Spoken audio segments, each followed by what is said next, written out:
Hello student, I am your English tutor Sangeeta Sinha of your school Gyan Bharati, Bihar.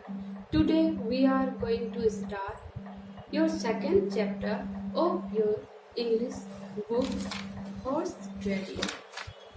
It is written by Sagun Manjeshwar. Horse trading यानी घोड़े का व्यापारी. Once a thief stole a racing horse from a stable. This thief had not yet learned the art of thieving properly. एक समय एक चोर ने अस्तबल से एक रेसिंग घोड़ा चुरा लिया. उसे चोरी करने का अच्छे तरह से जानकारी नहीं थी.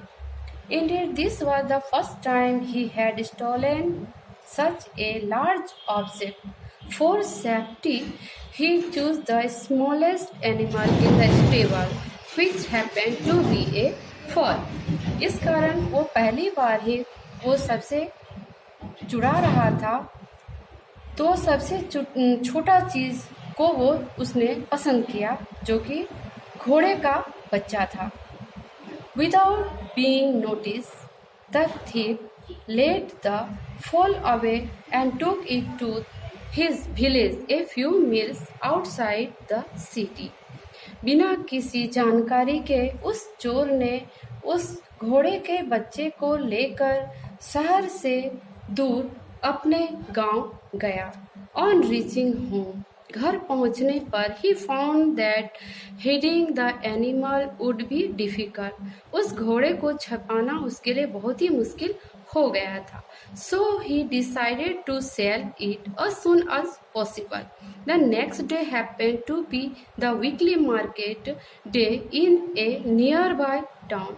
इसलिए उसने इससे बचने का सबसे अच्छा तरीका निकाला. उसने सोचा कि इसे शहर में जा करके साप्ताहिक मार्केट में इसे बेच दिया जाए.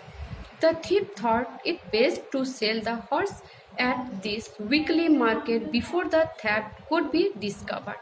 The market was bustling with activity. The place was full of farmers from the surrounding village who had brought their produce and cattle for sale. Market में पूरी तरह से कोलाहल से भरा हुआ था. सभी किसान गांव वाले चारों तरफ से अपने सामान को बेच रहे थे और जानवर को खरीद रहे थे. The thief led the foal to the part of the market where cattle and other animals were being sold. चोर ने उस घोड़े के बच्चे को लेकर के जहां और दूसरे जानवर बेचे जा रहे थे वहां लेकर चला गया. It was the only foal, so it attracted a lot of attention. उस मार्केट में केवल एक ही घोड़े का बच्चा था जो सभी के आकर्षण का केंद्र बना हुआ था. Having selected a prominent place so that people could see his horse easily, the thief eagerly looked for the prospective customer.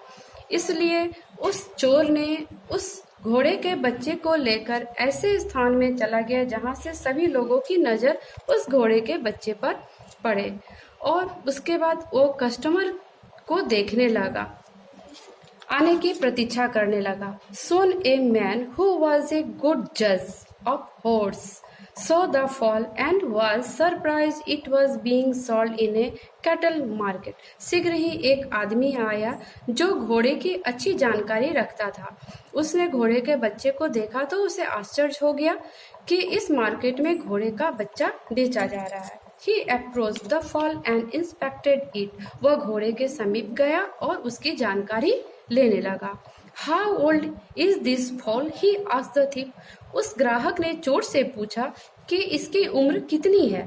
That you must judge for yourself, replied the thief.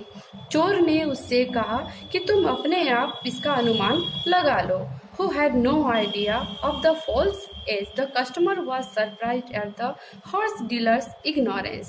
उस चोर को इसका कोई आइडिया नहीं था, जिस कारण उसने ऐसा जवाब दिया. इस जवाब को सुन करके ग्राहक जो था उसे बड़ा ही आश्चर्य हुआ.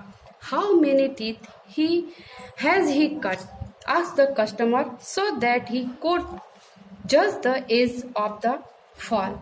इसके कितने दांत हैं? उस ग्राहक ने पूछा। Thank you.